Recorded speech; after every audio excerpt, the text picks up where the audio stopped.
ABP 24 news पर वक्त हो गया है यूपी की ताजा खबरों का। कानपुर में युवक की हत्या के मामले में पुलिस से हुए नाराज बिल्हौर बीजेपी विधायक भागवती सागर बोले, सरकार को बदनाम कर रही पुलिस, नाराज विधायक के पीछे दौड़े एसपी आउटर।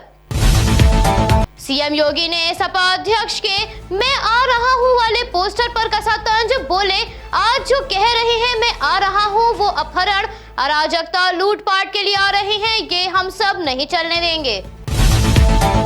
लखनऊ में पिछड़ा वर्ग के कार्यक्रम में बोले सीएम योगी, विपक्ष ने प्रदेश के लिए कुछ नहीं किया वरना राज्य का युवा पलायन के लिए मजबूर नहीं होता।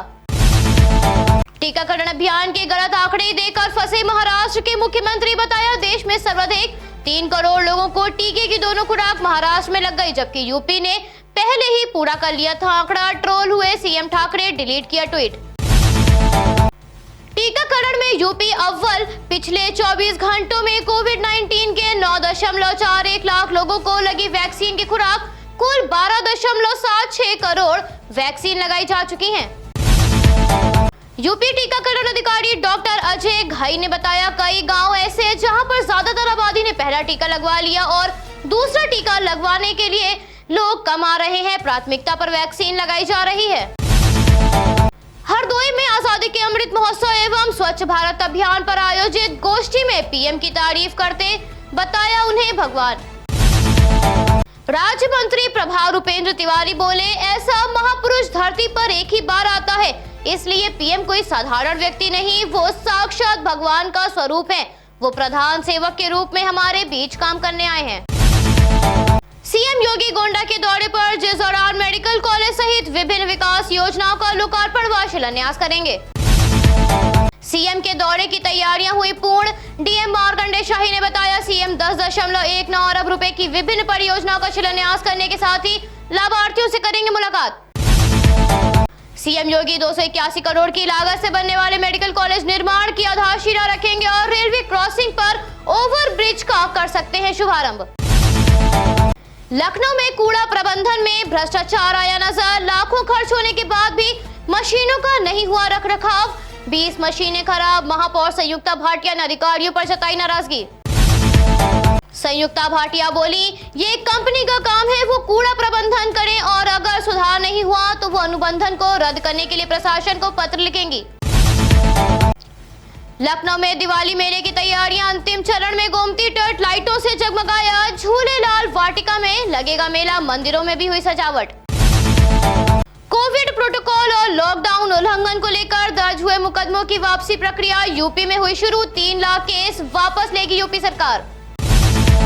सुहेल देव भारतीय समाज पार्टी के 19वें स्थापना दिवस पर रतनपुरा ब्लॉक के हल्दरपुर में आयोजित हुई जनसभा। मेगा ट्रेड फेयर में अलग अलग राज्यों और प्रदेश से आए प्रोडक्ट्स की हुई प्रदर्शनी, मुख्य आकर्षण गुजरात की कैंडल रही।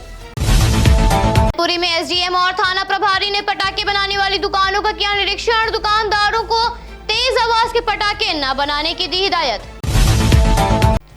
एसडीएम राम नारायण त्रिपाठी और थाना प्रभारी विजय गौतम ने लाइसेंसी दुकानों सहित पटाखे बनाने वाली दुकानों का किया औचक निरीक्षण। विधानसभा चुनावों को देखते हुए पार्टियों की रथ यात्रा शुरू, कांग्रेस की प्रतिज्ञा यात्रा प्रमोद तिवारी के नेतृत्व में प्रयागराज पहुंची। प्रमोद तिवारी ने बताया कांग्रेस ने 7 प्रतिज्ञाएं ली हैं, जिसमें जनता से 7 वादे किए हैं। कांग्रेस अपने वचनों को निभाएगी और की गई प्रतिज्ञा को पूरा करेगी। करवा चौथ और नवरात्रि महोत्सव का आयोजन हुआ, कार्यक्रम में महिलाओं ने बढ़ चढ़कर लिया हिस्सा।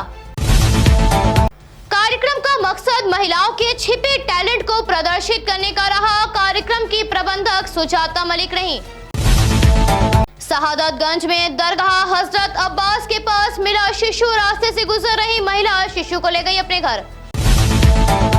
मैनपुरी के थाना बेवर क्षेत्र में नवीगंज टोल प्लाजा पर कवरेज कर रहे पत्रकार पर किया गया हमला, पुलिस ने सीसीटीवी फुटेज चेक कर मामले की जांच की शुरू। मीडिया कर्मी सोनू तिवारी नवीगंज के पास तरावा देव के निकट बने नेशनल हाईवे के पास कर रहे थे कवरेज, पत्रकार से की गई बदसलूकी, अंकित यादव ने अभद्र गालियां दी और कवरेज करने से किया मना, पत्रकार ने भागकर बचाई जान। आलमबाग में ऑक्सीजन फॉर फ्रेंड और लोहा व्यापार के सहयोग से ऑक्सीजन लंगर का आयोजन कर परिवारों की गई मदद। वैक्सीनेशन कैंप भी जारी। अयोध्या के ग्राम पंचायत कदनपुर में धान की लाइन से रोपाई के संबंध में फील्ड डे का हुआ आयोजन। उपज पाने के बारे में किसानों को दी गई जानकारी। उमाशंकर यादव सहायक विकास अधिकारी कृषि हैरिंगटनगंज द्वारा कृषि यंत्र और बीजों पर अनुदान के बारे में दी गई जानकारी।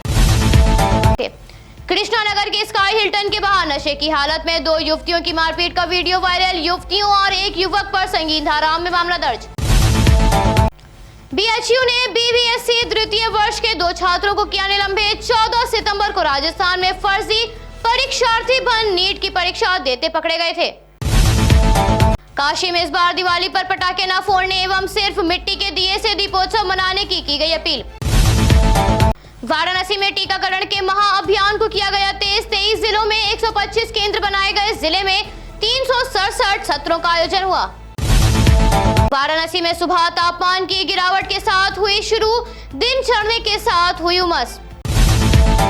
गाजीपुर में सब्जियों के दाम में बढ़ोतरी, बिगड़ा किचन का बजट। पूर्वांचल में सर्दियों की सब्जी बाढ़ और बारिश के चलते हुई लेट।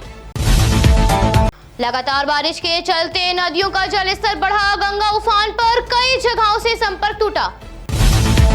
कानपुर बैराज से छोड़ा गया पानी, बनारस में लाया बाढ़। गंगा सेवा निधि की ओर से होने वाली दैनिक गंगा आरती का स्थल भी डूबा। गाजीपुर में 28 अक्टूबर से लेकर 4 नवंबर तक जनपद स्तर पर वृहद आयोजन होगा। दिवाली संबंधित सामान बेचने वाले स्ट्रीट वेंडर सहित फूड स्टॉल संचालकों के लिए उपलब्ध होगा प्लेटफॉर्म। वाराणसी नई शिक्षा नीति के तहत महात्मा गांधी काशी विद्यापीठ ने स्नातक में भी सेमेस्टर प्रणाली को किया लागू।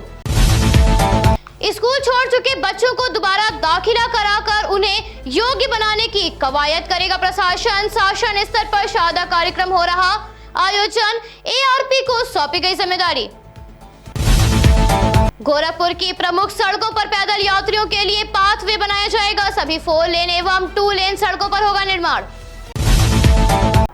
एम्स में पत्रकार को पीटकर मोबाइल व गाड़ी लूटने का मामला आया सामने। आरोपित गार्ड और उसके साथियों पर मामला दर्ज, तलाश कर रही पुलिस। गोरखपुर में दिन और रात में तापमान 10 डिग्री सेल्सियस के अंदर। मौसम विभाग का पूर्व अनुमान, आगामी दिनों में ऐसे ही रहेगी स्थिति।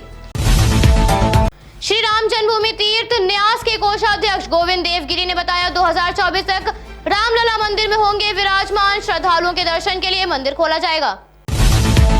अखिल भारतीय कांग्रेस राज्य कार्य समिति सदस्य नेता प्रमोद तिवारी ने प्रयागराज में दिया बड़ा बयान। यूपी में कांग्रेस की सरकार बनते ही इलाहाबाद केंद्रीय विश्वविद्यालय में छात्र संघ चुनाव तत्काल बहाल होगा। प्रयागराज में डेंगू के कहर के चलते बजरंग दल कार्यकर्ता मेडुसा गांव निवासी 32 वर्षीय रोहित सिंह ठाकुर की हुई मौत।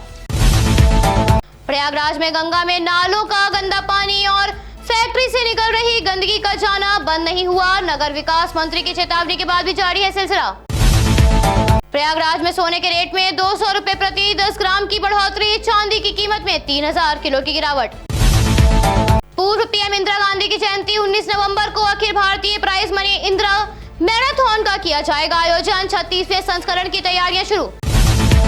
सपा अध्यक्ष पर पलटवार करते हुए यूपी के कैबिनेट मंत्री नंद गोपाल गुप्ता नंदी ने दिया बयान। दुष्कर्मी, धोखेबाज और जालसाज आपके नवरत्न थे। कुछ भी कहने से पहले गिरबान में झांक लिया करिए। मुजफ्फरनगर के मंसूरपुरा थाना परिसर में 1 दर्जन गोकशी के आरोपित हाथ जोड़कर पहुंचे थाने, किया सरेंडर। सहारनपुर जिले के गांव घटेड़ा निवासी कांस्टेबल सचिन की डेंगू के चलते मौत। मेरठ में ई रिक्शा कंपनी के ऑफिस में लोहा व्यापारी ने अपनी लाइसेंसी रिवॉल्वर से गोली मारकर की आत्महत्या। व्यापारी के रिवॉल्वर को पुलिस ने लिया कब्जे में। चांदीनगर क्षेत्र के गांव पूरणपुर नवादा के जंगल में पेड़ पर संदिग्ध परिस्थितियों में युवक का शव लटकता मिला। पुलिस ने शव को पोस्टमार्टम के लिए भेजा। मामले की जांच जारी। लखनऊ डीजीपी कार्यालय में तैनात आईपीएस आकाश तोमर को सहारनपुर का नया एसएसपी बनाया गया। आज संभाला कार्यभार। कोरोना काल के चलते सरकार के लगाए गए प्रतिबंधों से पर्यटकों की संख्या में आई गिरावट। संक्रमण के असर कम होते ही धीरे धीरे हट रहे प्रतिबंध। आश्रम सीरीज के पार्ट 3 को लेकर आगरा में यूथ ब्रिगेड में दिखा आक्रोश। संगठन ने धार्मिक भावनाओं को आहत करने और हिंदू आस्था के प्रतीक से खिलवाड़ का लगाया आरोप। आगरा में एक बार फिर हवा गुणवत्ता खराब, AQI 186 पर पहुंचा। हवा में सूक्ष्म कणों और धूल की बड़ी मात्रा। आगरा में पत्नी को कुल्हाड़ी से काटकर हत्या के मामले में दोषी पति को अदालत ने सुनाई आजीवन कारावास की सजा। जनसत्ता दल लोकतांत्रिक पार्टी के राष्ट्रीय अध्यक्ष रघुराज प्रताप बोले, नए राजनीतिक दल सौदेबाजी के लिए बन रहे, राजनीतिक अनुभव नहीं। जिस पार्टी का यूपी में शासन होगा वो देश पर राज करेगा। हमें उम्मीद है कि जनता हमें स्वीकारेगी। घाटमपुर के सचेती थाना क्षेत्र में बड़ा हादसा, मिट्टी का डीला ढहने से 9 लोग दबे, 2 की मौत, 7 की हालत गंभीर। कानपुर में गंगा का जल स्तर चेतावनी बिंदु से 17 सेंटीमीटर दूर, 24 घंटों में 29 सेंटीमीटर की बढ़ोतरी। सिंचाई विभाग ने बीते दिन 3.64 लाख पानी बैराज से छोड़ा। कानपुर में जीका वायरस के स्रोत का पता लगाने के लिए स्वास्थ्य महकमे ने की शुरुआत। परदेवनापुर क्षेत्र में 3 किलोमीटर के दायरे में 55,000 घरों में सर्वे के लिए लगी जांच टीमें। लखीमपुर तहसील पालिया में महिला लालता देवी ने बाढ़ राहत को लेकर केंद्र से लेकर यूपी सरकार को खड़ा किया कटघरे में। बोली, 10 दिनों से घरों में पानी भरा, जानवरों की मौत हो गई, अनाज नदी में बह गया।